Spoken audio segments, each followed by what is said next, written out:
Going live. Yep, I just got the Discord notification. You just got the Discord notification? Yep. All right. So, as you're joining us, this is Talking Tech, and we're running the stream ourselves, so that's why I have a keyboard in front of me. There's no disembodied voice today. Yeah, so so we're running completely unfettered. It's just us. So no odd looks from the background. Yeah, anymore. I know. Our compatriots are all at a pep rally bonfire for band and stuff. So yeah. My name's Shawn Walsh. I'm the Emerging Services and Technologies Librarian here at Madison Public Library, and next to me is Charley. I'm the Guiding Ohio Online Learning Coach here at the Public Library, and we are going to talk about, well, not necessarily just straight tech news, but we got a little bit of mix of everything. We got cars. Yep. I guess it kind of all falls under the. It all falls under that umbrella of technology, science. Because technology is technically so wide. Books were technology a long time ago. Well, yes, high technology and still are. Yes. Yeah. Yeah, so it's quite interesting. So let's see. It looks like the stream's up on. Is it on Twitch? Well, I see us on Facebook, so I think we're good there. I'm on the Facebook. We're on YouTube. Let's see, is the Twitch working? Yep. And it's Twitch actually the right name. I know, we worked hard on that. It's not. We worked hard on that. We've been getting better at it. All right. So, all right. So let's go ahead and get started. Do you want to lead off, Charlie? We can. All right, go for it. Because you know how Intel is putting in a chip factory in Ohio? Yeah. What if I were to tell you, Honda, LG, they're putting a battery factory in Ohio now too. Another battery factory, because there's one in Lordstown where the Lordstown GM plant is. The GM plant. So is it going in where Honda's at down near Dayton, or? It doesn't really tell us where. Okay. But they're just saying by 2026. Uh-huh. Hold on, let me see. 2026. Okay. It's something like that. So not 2023. Okay. Aims to begin construction early 2023. Oh, sweet. To enable its start on mass production of lithium-ion battery cells by the end of 2025. They're planning on releasing around 30 hybrid battery electric and fuel cell vehicles by 2030. And so far, the only report is it's the quote-unquote possibility of it happening. A possibility. So we're not solid yet. Yeah, so it's not solid, but they're collaborating with GM on this as well. Okay. Because if you remember, we talked about the Honda GM collaboration a few streams ago. Yeah, several streams ago. It's been a little while. Something like that. I think it's the first time we've been back together in the studio for a while since I've been out gallivanting with Stan. Well, the tech van. You've been doing your Stan stuff. I've been with Allison, and then you were with Allison last time because I couldn't be here. Yes. So it's the first time that me and Shawn are back sitting in the studio. Yay! Seat to seat. Yay! So at this point, but for the most part, Honda's going after the whole U.S. qualifies for the however much tax credit for per car absolutely, and all that kind of stuff. So this is interesting because more jobs in Ohio. And I'm absolutely for more jobs in Ohio and a larger tax base. I'm a child of the Rust Belt. And I grew up, post all the steel mills and stuff shutting down. As much infrastructure as we can get into Ohio, the better. Oh, yeah. I'm all for the tech giants jumping in. I'm all for batteries and stuff like that. Yeah. Excellent. Yeah. Very cool. LG doing their collaborations with everybody now. LG, yeah. And I still think it's funny because LG's Lucky Gold Star. Yeah. They were best known back in the day for making the extra VCR you had in your house. Yep. So you had like a nice one in the living room. And then you had the LG. You had the LG like in the kids' room or in the basement. Well, now it's the LG's now the phone. I know they switched over to phone dominance because Lucky Gold Star made because it was Lucky and Gold Star and they merged. Yeah. Because they're out of South Korea. And they used to make radios, inexpensive electronics, but it was always funny. Lucky Gold Star was like the VCR you had somewhere else. Yes. And now it's the phone you have somewhere else. Well, yeah, I don't know. I had a couple LG phones that were fine. Yeah. So I can't complain about that. So that's cool. I'm all for Honda coming in and building a battery plant. And it seems like the things with the battery plant in Lordstown is doing well. Mm-hmm. They're expanding. I think I talked about that a couple streams ago. Yeah. Lordstown Motors. I don't know where they're at because they got bought out by a chip manufacturer. Mm-hmm. I think I talked about that a while ago. Yeah. So there has been no report of anything coming out of there yet. Not a word. Not a word.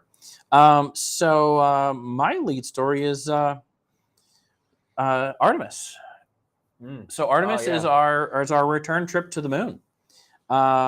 So Artemis is a joint venture, and I made sure I put this down. So it's the European Space Agency, the Japanese Space Agency, and the Canadian Space Agency, and the U.S. all together. Okay. And so the goal for Artemis is to return to the moon. So on September 3rd, because they were going to launch a couple days ago, and there was some issues, they're going to return. They're going to launch on September 3rd. Okay. So this is an unmanned module, but it's a similar module to like the Apollos, okay? Yeah. Or like Blue Origin, where it's kind of a capsule, okay? Yeah. Its goal this time is to shoot around the moon. This is unmanned. It has some, we'll call them crash test dummies. Okay. There's a male and a female analog with a sensor dummy in there. Okay. And it's to test out G-force, but specifically cosmic radiation. Because the whole point of getting out and about is to test for a trip to Mars, a trip to moon, a colony on the moon. Okay, because Artemis's end goal is a permanent lunar base, as well as an orbital. So like the International Space Station, except circling the moon as a way station for Mars. So Artemis will be launching September 3rd.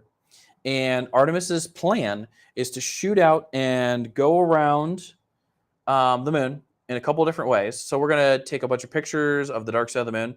So all my Pink Floyd fans, dark side of the moon. I love Pink Floyd. But no, seriously, they're going to orbit the moon a couple times, and the human analogs are going to test stuff out. And then after this test has gone through, because it will re-enter and all that stuff, so this is also the biggest, to launch this thing, is the biggest rocket we have ever made. So what's putting this thing up is bigger than the Saturn. You know, have you ever been to anywhere that's had a Saturn or pictures of Saturn? I mean, Saturns are huge rockets. Yeah. This thing is ginormous because it's going to have like a crew of like six or nine, some number like that, sets of 3. Yeah. So after this returns, and they've got all their telemetry and test data, then they're going to send up a crew, and the crew is going to orbit. So we're going to do similar. We're going to orbit, okay? But it's going to be a manned mission. They're going to orbit, and they're going to actually go further than we've ever gone before because they're going to orbit further around the moon, which is really cool. And then the mission after that is an actual lunar land. Okay. So in stages, we are going to go back to the moon, and then somewhere along the line, they're going to build I guess it's still a space station. I was going to say it's a moon orbiting space station, and then a actual habitat on the moon. Okay. Yeah. And this is all going to happen in my lifetime, which is cool. And you know, most of the time, if you ever watch tech news, I always talk about space stuff because I love space stuff. But I'm looking forward to this because I want to see, I want to see us return to the moon because we developed so many cool things. Yeah. Our first trip to the moon, not just Tang, which Tang is cool, but so many products, so many things, Corningware, Pyrex.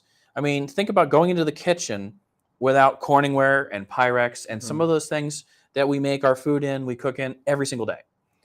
Induction burners, Velcro. I mean, hundreds of thousands of things came out of the Apollo program. So I think it's another springboard of technology for us.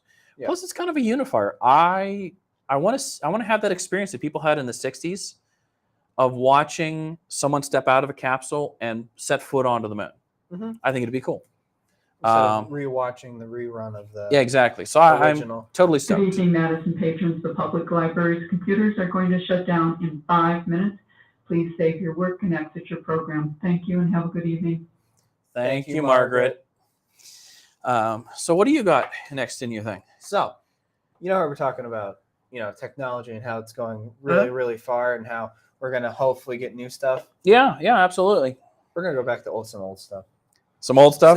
So you know how like PlayStation, Xbox, Nintendo all have like gamer tags and all that. Yeah, kind of stuff. absolutely.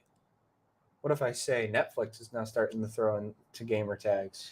Well, I mean, Netflix has games. I've never played any. Nobody knew about. I was gonna say I never played any. I think they did it. They did. They went through data analytics, like I think in November of last year, and the data showed that only like 1.7% of Netflix users knew that they had games. Really? Yeah. I mean, obviously, I didn't. No, because but the thing with Netflix though too is that it's mainly like associating with like mobile games, and all that kind of stuff too. So like Heads Up, I think it was like one of the big names that they talked about. Okay. Heads Up. So mobile platformer kind of things. Sort of things. All right, that's sweet.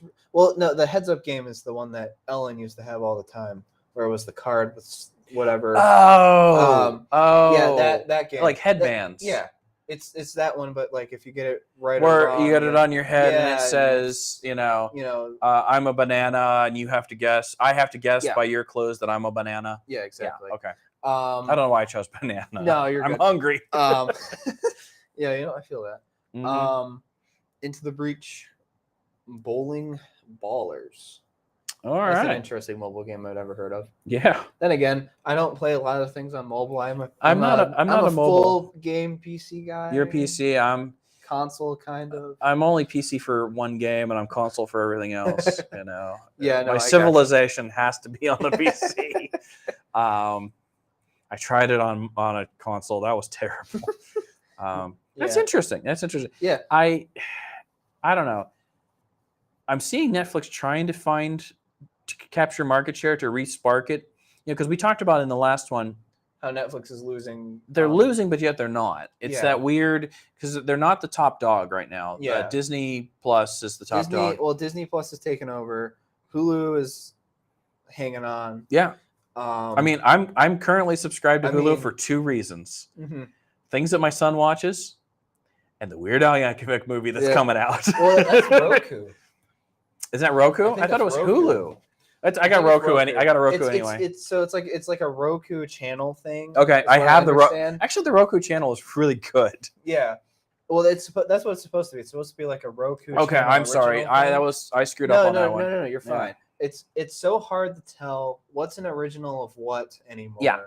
Because like unless it's a Marvel thing and you're like, I know exactly who belongs that. Where that goes. Well, actually, there's some Marvel stuff on Hulu that still hasn't like. Oh, Disney still owns Disney, half of Hulu. So well, they own ESPN too. So yes. and National Geographic, and the list goes on with what Disney owns. I know, and then we're gonna see what happens when because we talked about this the last time, Discovery and HBO merge, and that's gonna be weird. Well, I think the best. So gamer tags, huh? Netflix so far too is making a blockbuster movie.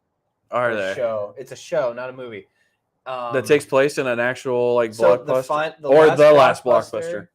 In the last blockbuster in the country, which is in Washington. I don't remember the town. But the last and final blockbuster is what they're making the movie on. Yes. Or not movie. Show. So folks out there, a lot of people in geek culture absolutely adore this last blockbuster that exists, because their Twitter is so awesome. They've totally mastered that particular social media platform. Between them and Wendy's, I don't know who is better on Twitter as far as just generating buzz with 100 and some character, 200 and some characters. But the last blockbuster is awesome. Mm-hmm. And I mean, I have nostalgia. We didn't actually have a blockbuster anywhere near me for a very long time. Yeah. We had a lot of homegrown video stores. Yeah, like the Family Video. No, even before that, we had video stores. Just like people, people in my hometown. They owned a video store. Mm-hmm. And that's there was one small chain, and that was a family who owned a couple of restaurants and some stuff. But literally, like the person when I went to the video store, I knew the lady behind the counter was also the owner of the video store. Yeah. Because it started out in the basement, not the basement, the first floor of her house.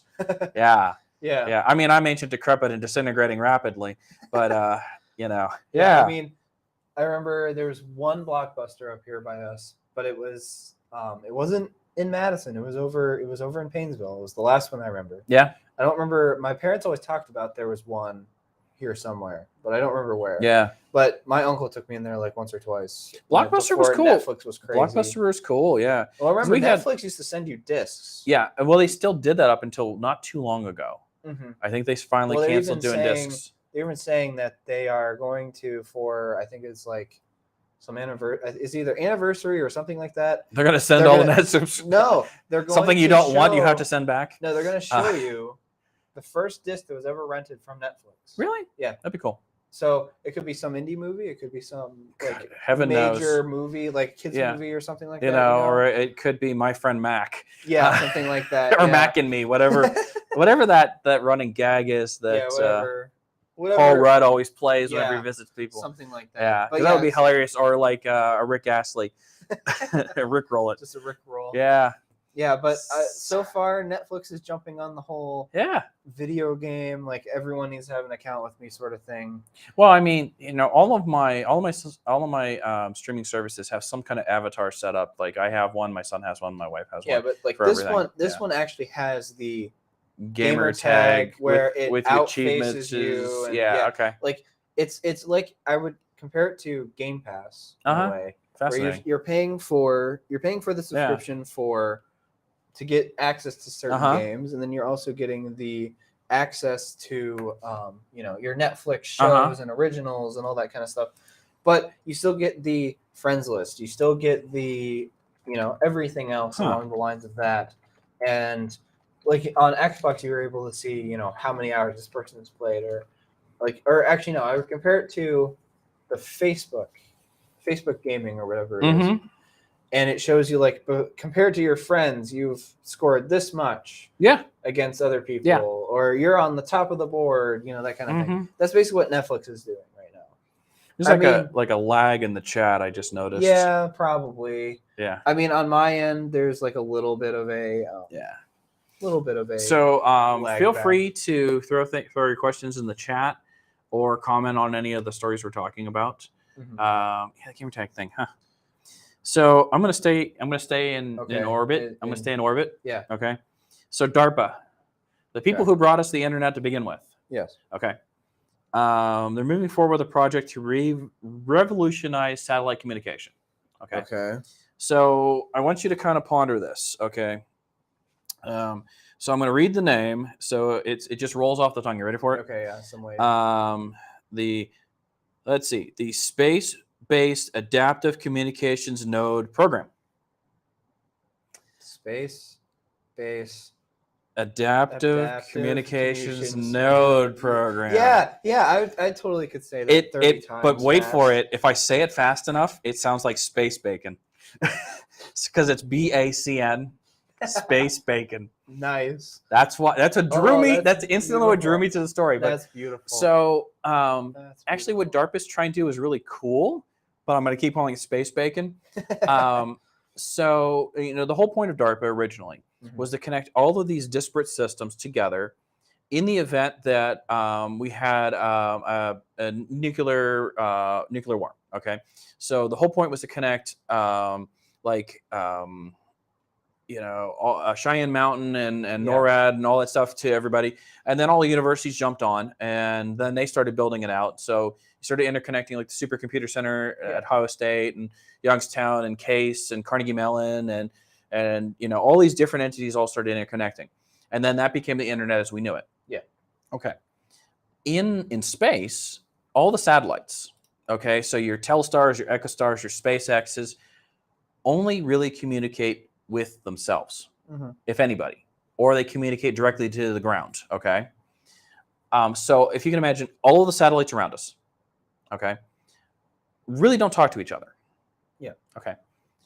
And so what DARPA wants to do is basically set up a set of protocols and a set of communication tools so that all of the satellites Good evening, Madison patrons. The Madison Public Library is going to close in 10 minutes. Please make your final selections and bring them to the checkout desk at this time. Pick up all copies and printouts. Thank you and have a good evening. Thank you, Margaret. So they're going to actually interconnect. They're going to speak to each other. Yes. which is the first ever. And it's funny. When I started reading this, I'm like, well, we learned this already once. Why did we launch all this? But then I thought to myself, we've been launching stuff the same time that we were learning on the ground. We were still launching stuff back when we weren't interconnected. And some of that stuff is still floating up there. Some of the things that power DirecTV and Dish Network have been up there forever because they don't have to work hard. Yeah. They just bounce a signal. That's all they do. So they're going to actually interconnect.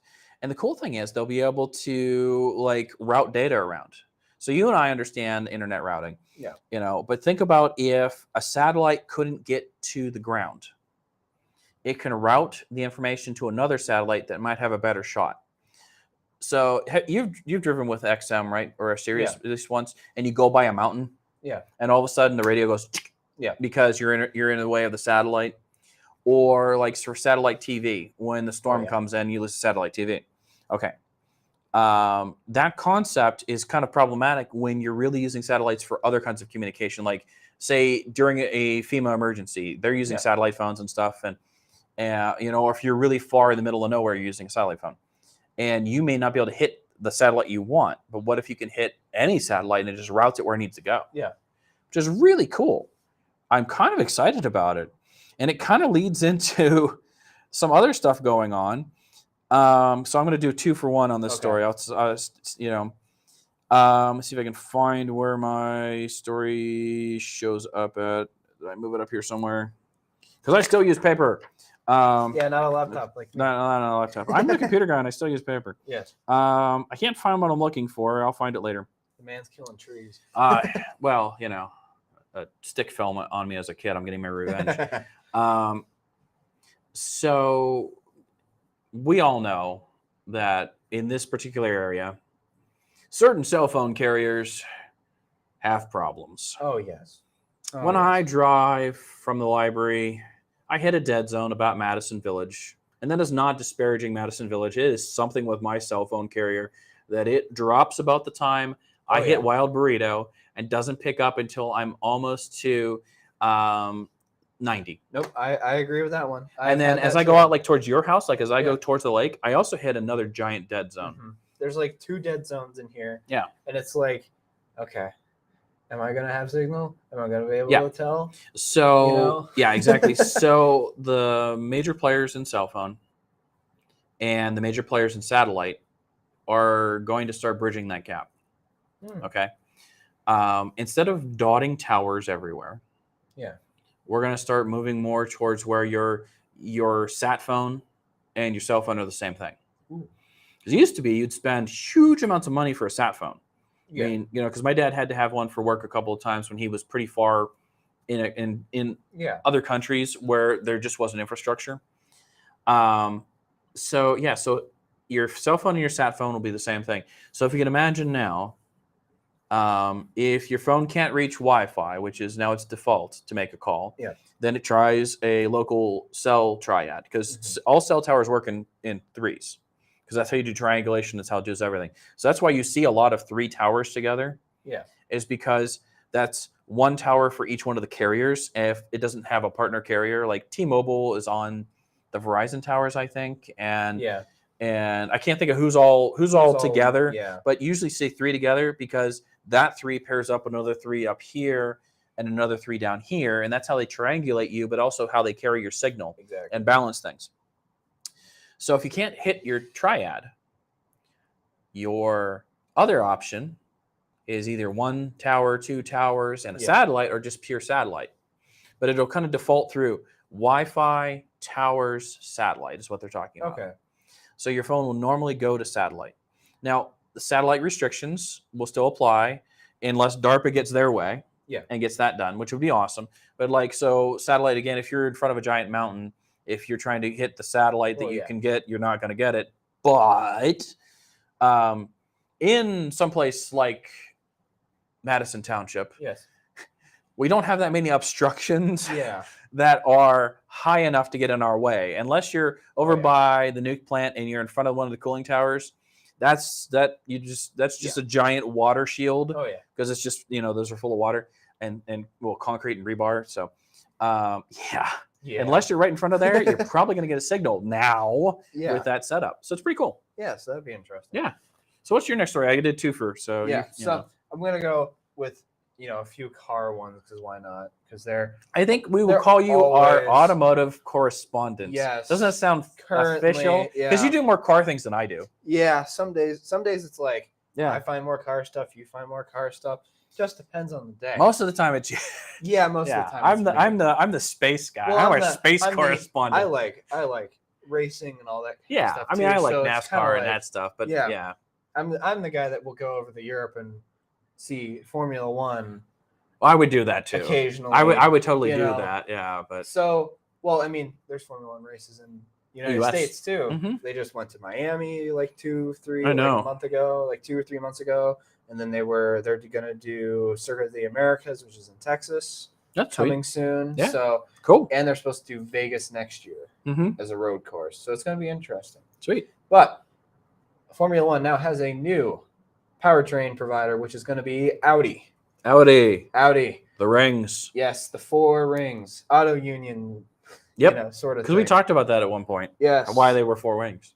Yes. So at this point in time, we only have, I think, 4 or 5 different car manufacturers within F1, which is Mercedes. Yeah. McLaren. Yeah. Alfa Romeo. Yeah. I'm trying to remember the other ones. Does Ferrari make? Ferrari still makes their own. Okay. Ferrari makes an engine. Yes. I don't think Alfa Romeo technically makes their own engine, but I could be wrong. Yeah. But nonetheless, there's only how many? It's a finite there's amount. There's only 4. I mean, true. NASCAR only has 3. They used to have Dodge. They used to have 4. Not anymore. Yeah. That sort of thing. Yeah, I'm looking at my hand going, they used to have a lot more than that. Now I meant being a Mopar guy, I miss Dodge. Well, it's like, because Infiniti used to be a huge engine provider. There used to be Renault. Used to be a big provider a long time ago. But this is the first time in a long time that there's been a new engine provider ever. So this is not necessarily like Audi's going to go out and make their own cars, compete for a title and everything else. They're just going to sell the motors to whoever they want and say, go for it. And the thing I do find kind of interesting is the fact that the cars are developed separate than the engines. Means that you kind of have some standardization, and your improvisation is in the vehicle itself. Yeah. So you kind of like that when you're going car to car. Okay, they're all the same engine. It's all about what did you do for the build of the car itself and the driver. Well, yeah, and like the World Motorsport Council just approved Formula One's new regulations for 26. Yeah. So they're pushing towards near zero emissions for all their cars and everything else. That's gonna be interesting. That's kind of what they're shooting for. Yeah. Racing's going to be interesting with electric motors because most people don't realize how much torque an electric motor really puts out. In theory, we can produce enough torque on our electric motors to actually be too difficult for a person to drive. Exactly. Because the G-forces would be that strong. Yeah. I mean, we're going back to basically, I feel like we're heading back towards 40s F1. Yeah. To where it was, you were literally in a shower tub. Yep. Going down with a, as my mom would say, a wing and a prayer. Exactly. And that's what they're going to be. Yeah. And I mean, there's power restrictions nowadays and all that kind of stuff, but because all that's been regulated and all that kind of stuff. Yeah, now. absolutely. But I feel like seeing how electric motors and stuff are going to go from now on, it's going to be interesting. And then kind of talking about that as well. Yeah, Dodge announced a finally an EV. Yeah, I know. I saw the thing that they won't be making the Chargers and Challengers anymore. They're going electric. Okay. They're going electric. The name's still there. Yeah, the name's still there. It's going to be their electric vehicle. Yeah. The motor's gone. Good evening, Madison patrons. The library is now closed. Thank you. Thank you, Margaret. But yeah, so it's like the name's still there. It's just the true motor is gone. Yeah. And Dodge is also kind of went under scrutiny for what they're calling, what is it? Fratzonic chambered exhaust. I'm gonna read the screen. Fratzonic chambered. It sounds like somebody who's it lives in a college town. Yes. Here's my buddy Fratzonic from the Alpha group. Yeah. What the heck is that? I think there was an explanation of what it was, but I don't remember exactly. Okay. Is referred to a Dodge logo used in the 1960s and 70s called the Fratzog. I wish my word made up by wish my dad was still with us, because he was a Mopar guy. He would know exactly what the heck this is. It features a split deltoid made of 3 arrowhead shapes that form a 3-pointed star. Okay, I totally understand that now. So I would say like the old Plymouth logo. Yeah. It is, yeah. Or currently like the Mercedes-Benz. Yeah, but the Plymouth logo, it kind of nifty. That's what it looks like. Yeah, I didn't plug in. I didn't plug in the today, but today, but I'll definitely probably be showing it off at some point. But that's going to be the logo on the front of the car now. Okay, so what Charlie's showing is, if you've seen a Chrysler, that Chrysler Star on anything, that's pretty much what it looks like. Yeah, I mean, it's a little modernized, but it's a Chrysler Star. And then the new, I think that's a Demon logo. Yeah, yeah. Those cars are going to be scary fast. Yeah, but I think it's kind of cool that, I'm not saying like I'm excited for the change over to EV. I mean, we're getting to the point where we kind of have to. Mm-hmm. But, it's just like we're used to, loud sounding things, and now we're going to have speakers that are just going to be blasting out the noise. You know what's funny though? The fact that they actually did come back on the very first EV vehicles and had to put some sort of sound in, because they were running into people because they didn't hear the car coming. They were used to hearing a car coming. Yeah. And so they didn't hear the Tesla approach. And people were getting hurt, and they actually had to put some sort of engine sound. Yeah. I think it's ridiculous. But yet it also makes sense. Also, there's a small part of me going, why are you walking into not looking on the road anyway? But in the traffic first of all. There are people who walk into traffic. Yeah, but the automaker did reveal that the concept sits on top of Dodge's 800-volt Banshee propulsion system. That's got a good name. Wonder if I can afford one of these. If it makes it into production version as expected, should allow the EV to charge up to rates of 300 kW. Kilowatts. Yeah, kilowatts. At a DC fast charging station. In addition, all-wheel drive will ensure the Dodge Charger EV performs. It has to have all-wheel drive, because each tire has a motor. Yeah. Yeah. So it's going to be interesting. All I want to know is, can I get another charger, and will I be able to make it up and back from here to home? On a charge. Yeah, because they're already talking about a Ram 1500 battery powered. I think they were talking about a TRX already. Mm-hmm. For battery powered. Yeah. So it's going to be interesting. I think, like I said, the jump to batteries and all this, or electric cars and stuff like that, is going to be an interesting see. Interesting. I mean, like Hummer and all that kind of stuff already went electric. DeLorean also. We keep talking about DeLorean. DeLorean finally showed us a concept car. There will be a concept forever. It's DeLorean. No, it won't. They already said it's coming. I know. It's coming. I know. I'll never afford one. I'll believe it when I see it. I know, but like, it's gonna be cool. I think. Okay. It's gonna be cool. All right, you ready for this one? Sure. So I don't know what it is. You ready? Yes. Zombie pigs. No. Oh no. So they're coming. No. So scientists were able to reanimate cells from deceased pigs. To bring them back into function after a decent amount of time after the pig stopped living, and they were able to bring the cells back. Okay, so my first thought was zombie pigs. Yes, but it's really not zombie pigs. In all actuality, what it is because most people don't realize that pigs are a human analog. Okay, that's why some of our first organ transplants were actually pig organs, pig hearts and things like that, because they're extremely close to humans.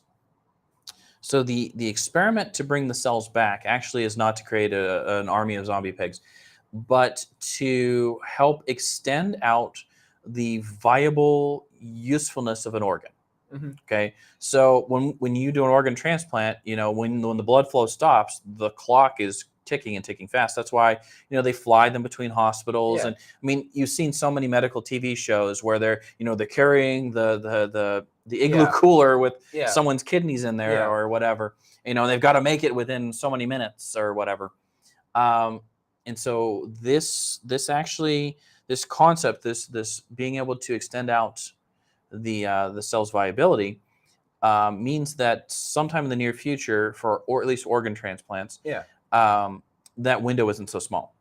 And so for organ recipients and things, the time to be able to get prepped for surgery and to be able to get ready to go gives them a lot more of a window. So if the person has a lot of complications, they're still going to be able to get an organ, because that's sometimes the problem is you can't deliver the organ to a person because they have too many complications to go into the surgery that fast. And so unfortunately people pass away trying to get out of those complications.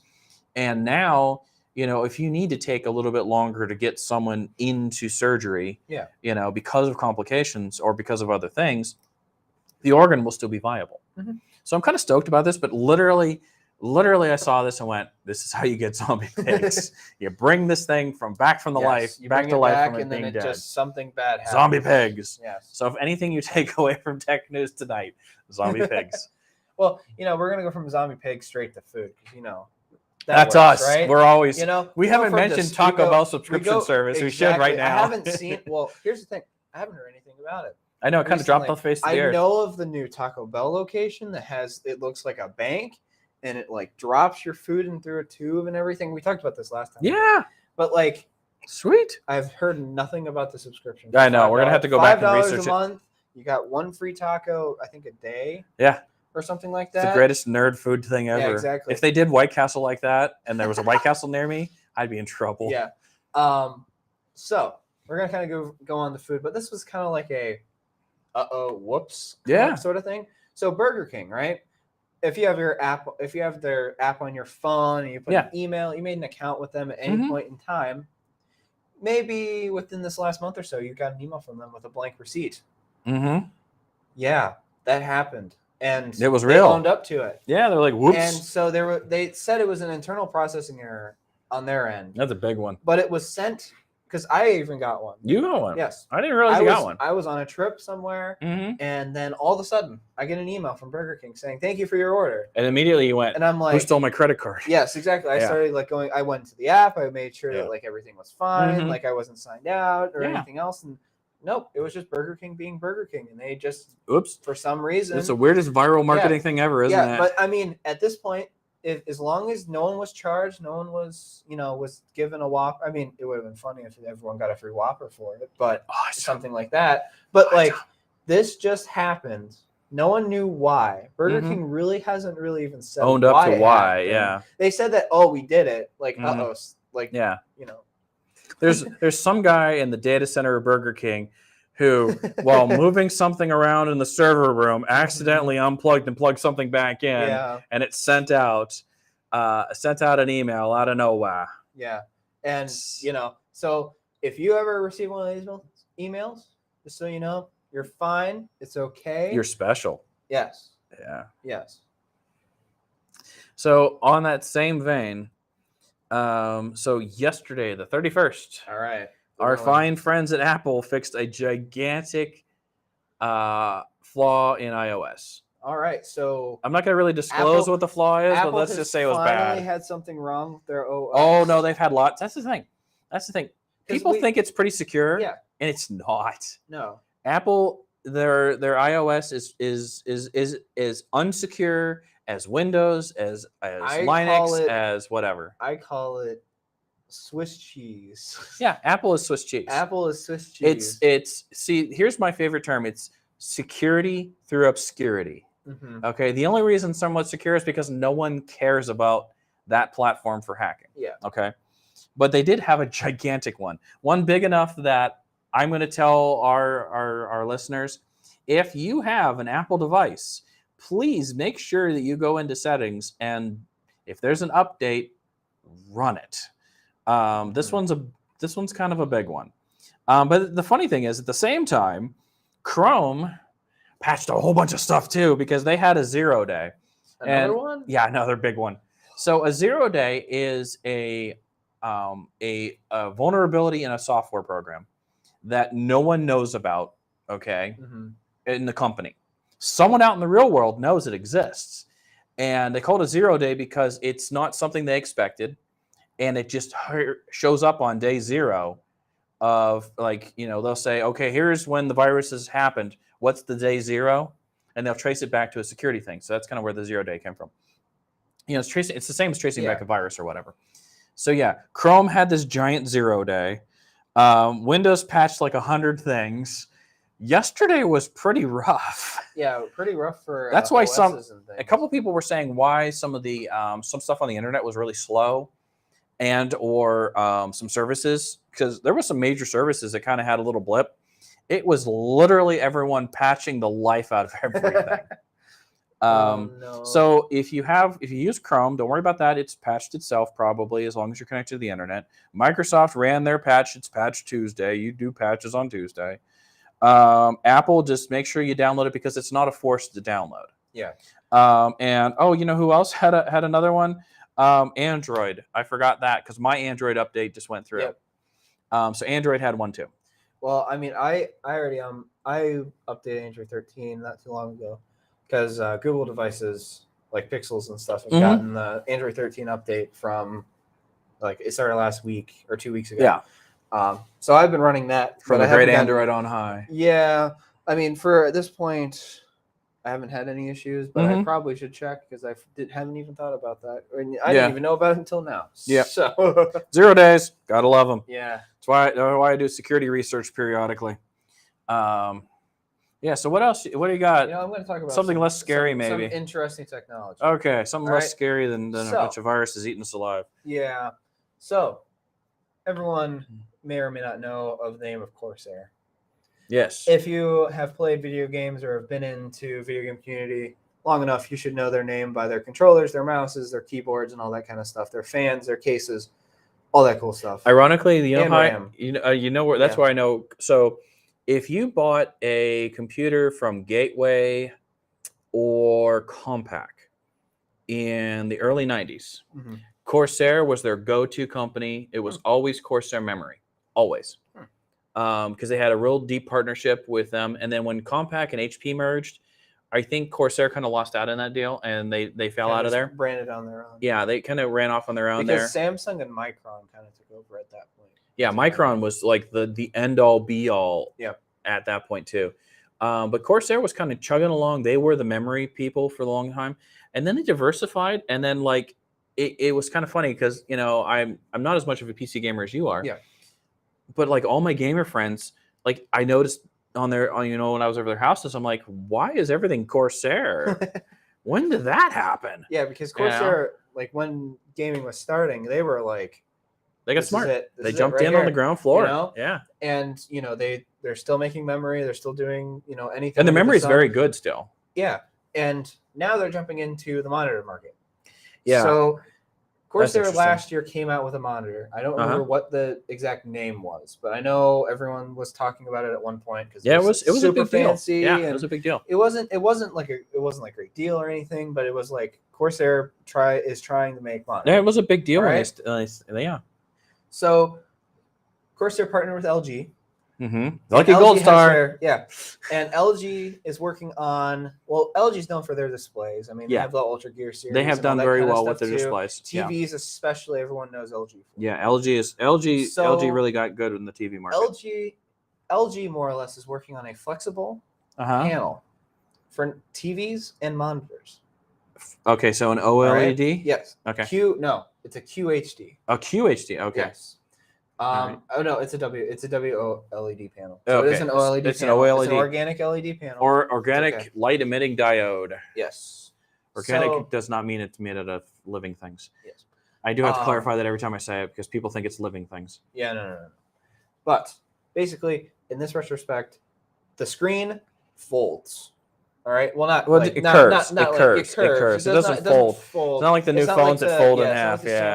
Fold in half. Cool though, because then you could transport your monitors. It would be so much nicer than carrying. Instead of like I'm carrying a monitor. Or like you're having it under your shoulder like this, and you're hoping that doesn't slip or the something old like the old that. LAN parties where you had a monitor under this arm and a computer under this arm, and you walked up and you're like, "There's a door handle." Yeah, I am defeated by a door handle. That some companies have started implementing handles on their cases. Yeah, and stuff now too. I had a backpack. I used to have it was a strap backpack for my tower, and I would carry my monitor in a harness, so I could have one hand free to open the door. Yeah, it was important because my friend lived on a 3-floor walk up. Oh, yeah. No, I can see the pain with that one. Yeah, but yeah. So Corsair is going to come out with a flexible monitor. So like if you get sick and tired of flat screen in front of you, and you don't want to really move your head much, or well, not move your head, but if you want to move your head more, the curved LED panel is where you are at. But if you want to just mainly use your eyes, not really move your neck too much, you can go back to the flat. The curve is supposed to be a more immersive experience to reduce eye strain and stuff, because it's more of a natural flow instead of just your eyes moving back and forth, your body and your head moves. And it's better for some games. It makes them more like racing game or flying game, makes them more immersed. I mean, that was the whole point of them, because I couldn't figure out why they made curved ones to begin with. Well, it also is a little bit of image architecture too, is that curving it actually makes the image a little deeper. You know, it actually does kind of like a trompe l'oeil, kind of like fake depth kind of thing going on. Yeah, but I'm gonna be honest. I'm really interested in it. It's gonna be cool. I'm just wondering, because we were talking about this before we went live. We're waiting for it to like every time you flex, eventually someone's gonna go. Yeah, well, I mean, I look at like the curved CRT that they used to come out with. Oh, I should send you the one. There was an unboxing of one, and it's as big as this table. Yeah, and it would remind you of the old projection TVs, because the monitor, it's like this wide, was this deep and this wide. Yeah, it took up an entire table to use. Yeah, and it was like 20-30 pounds, I think, probably more than that. The 50, one I'm sending 50, you is like pounds. 250 pounds. Oh God, no, never mind. 250 pounds. Yeah, but it took the tube and it just wrapped it around. Well, actually used multiple tubes.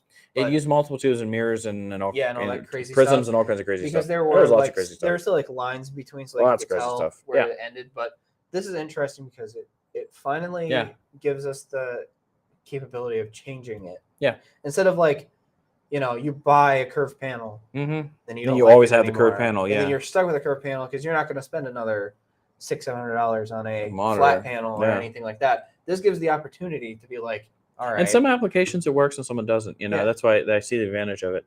Yeah, that's the whole point of OLEDs, is because they are flexible. So that's, we've talked in the past about screens you can wrap around your arms. Well, like phones and stuff you wrap around your arms.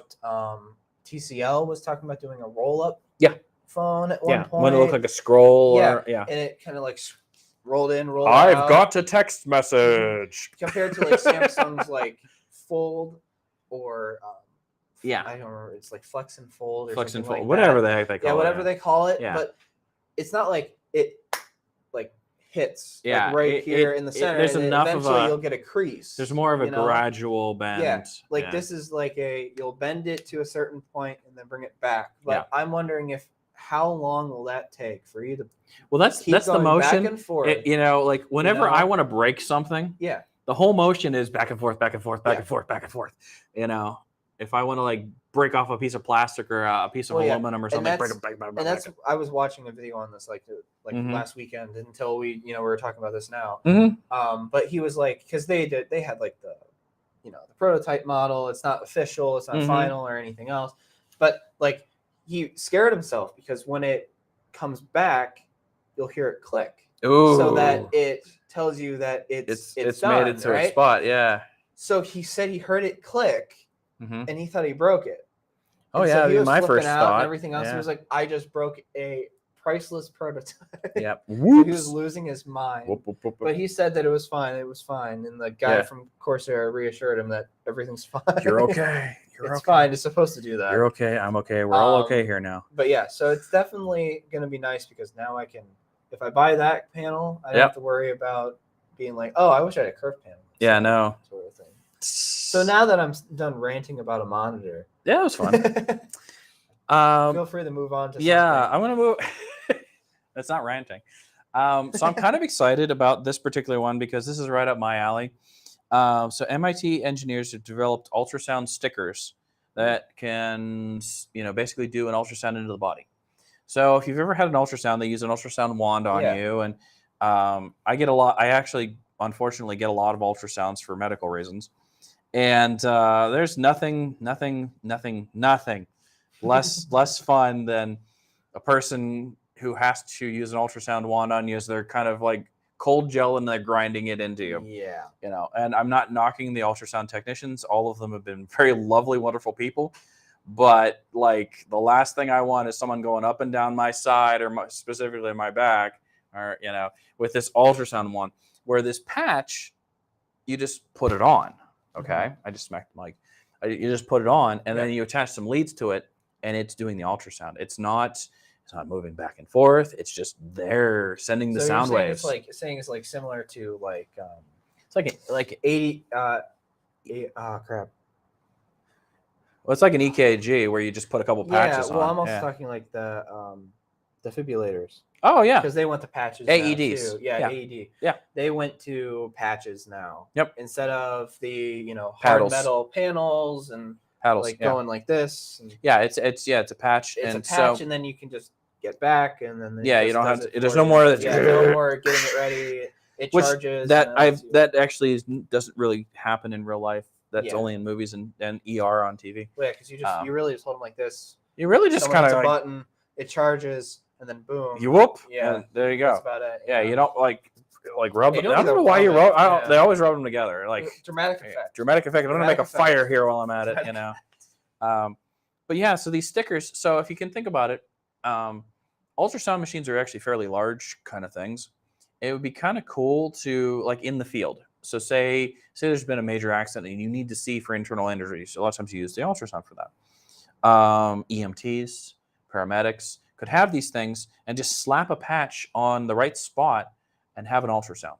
Mm-hmm. Don't have to carry a machine. Don't have to worry about anything like that. Just slap the patch on, away you go. Or if you were someone who had to be checked on a regular basis, I'm thinking expecting mothers to get a lot of ultrasounds too.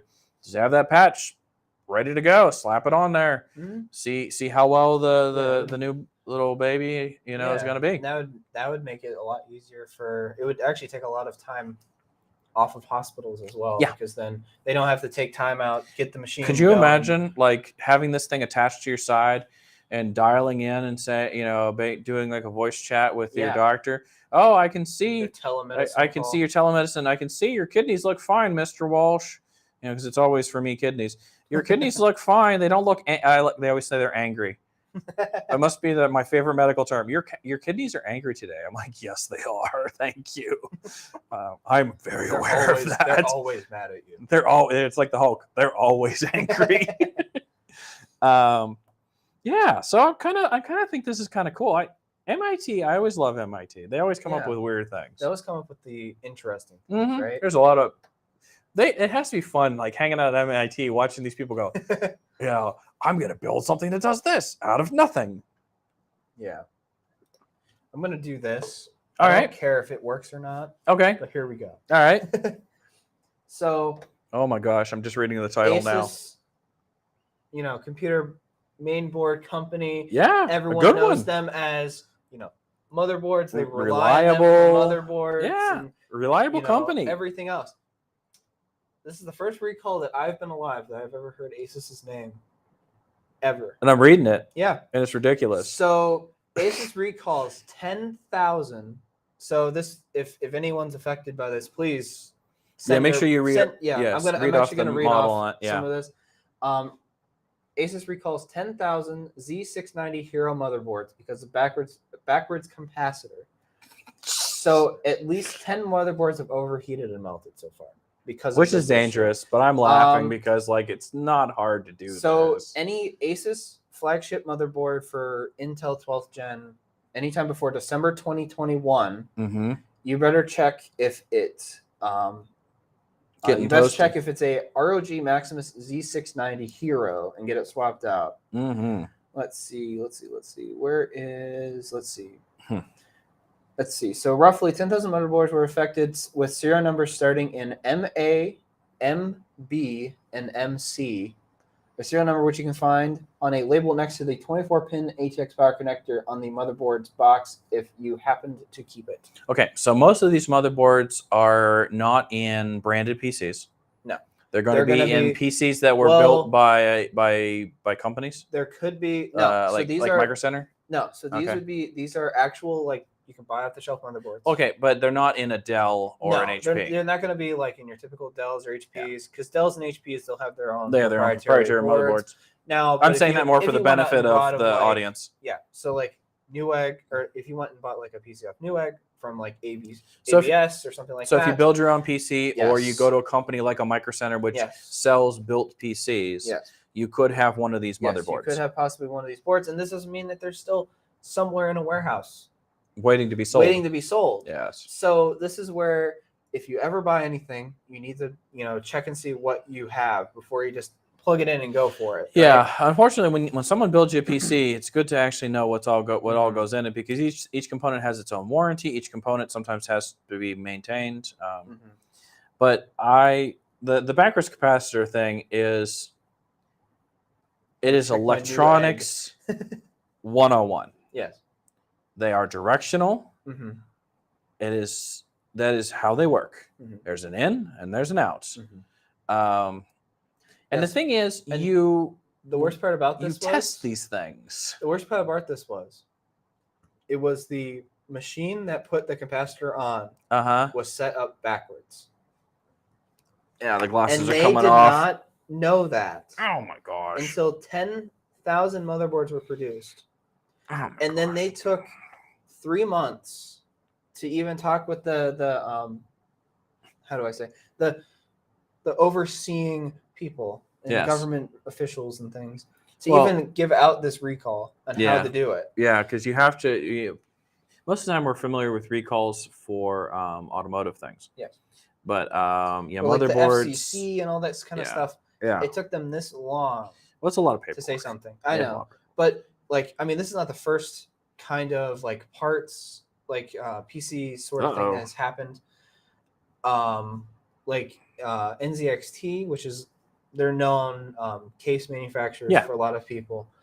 They came out with a case last year called the H1 Mini. And this H1 Mini had a riser cable. Okay. That would combust. Jeez. And they didn't know this.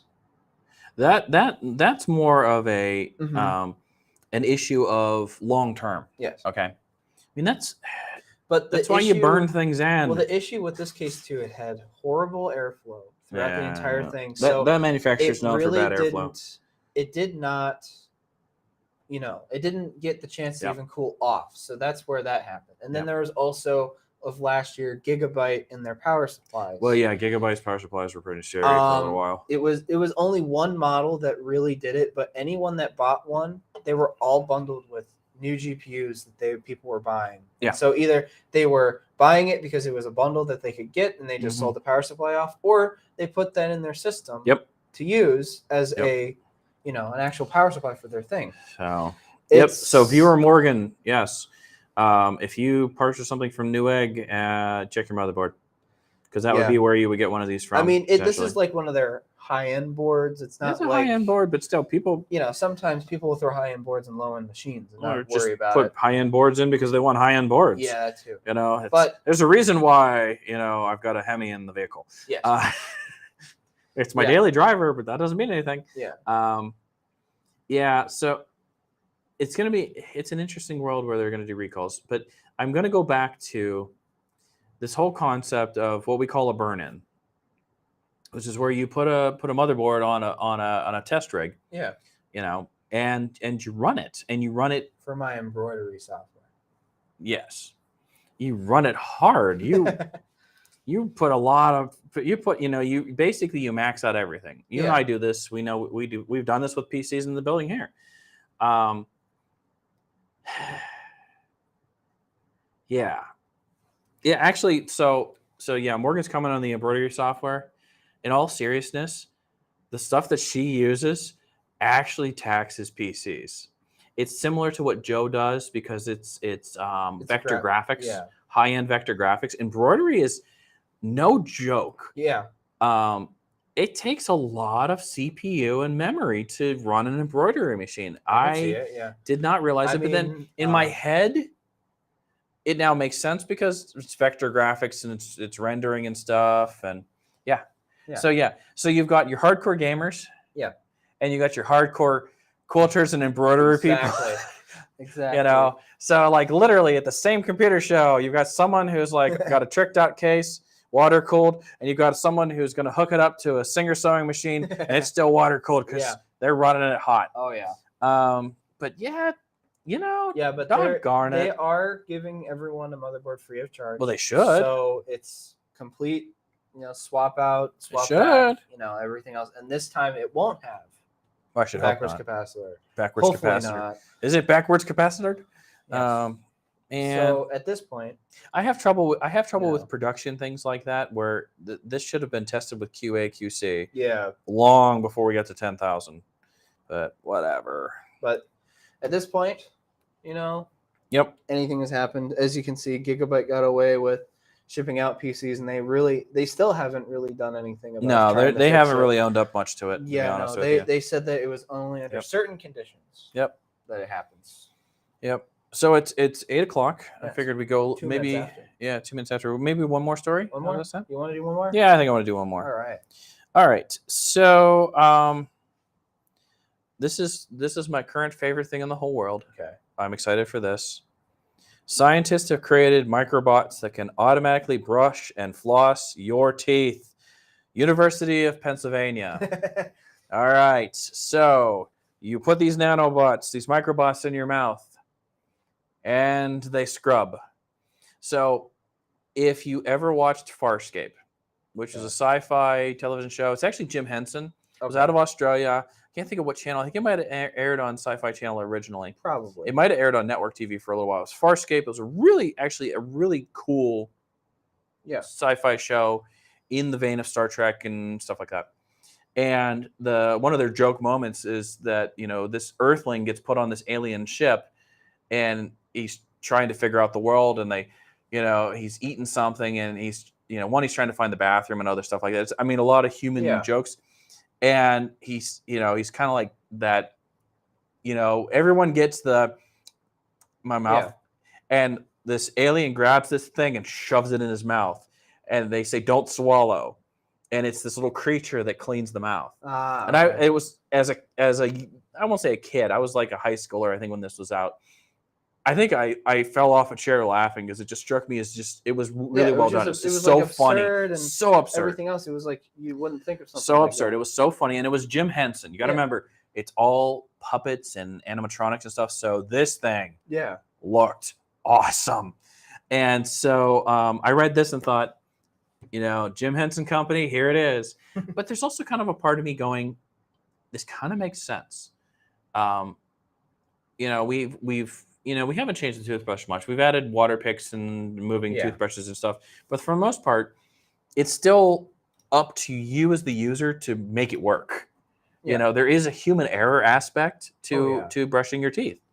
And now if you had a robot that goes around and cleans, and maybe it stays in there the whole time. They didn't go into much detail, but could you imagine this thing kind of just like living in there, doing its job, cleaning things, flossing, picking, whatever?